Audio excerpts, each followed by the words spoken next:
the Kellogg Institute of International Studies is renowned around the world for its study of democracy and particularly for its study of Latin America.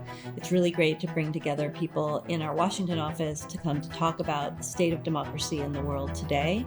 Democracy, in terms of the number of people living under democracy, is now at its lowest level since the mid-1980s. So it's an important moment for us to gather together, to bring together practitioners, policymakers, and our Notre Dame scholars to come and talk about these issues.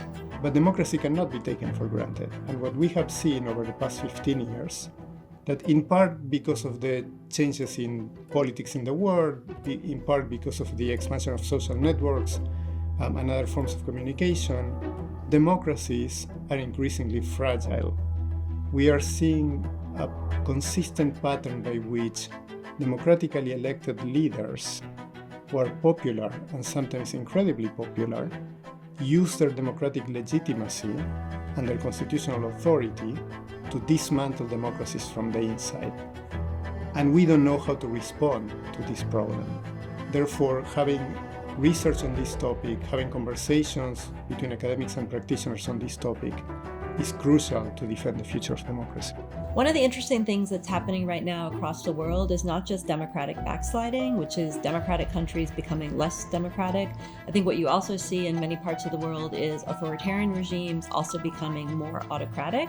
So there are these comparisons that we can make globally, not just about what's happening in democracies, but also about what's happening in authoritarian regimes in terms of institutional decay and centralization of power around the executive.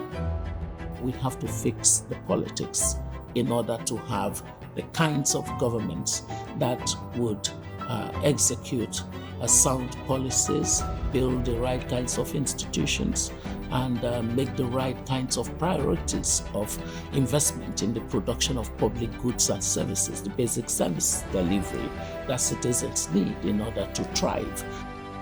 You have to unlock citizens' interest in being the backbone of their democracy.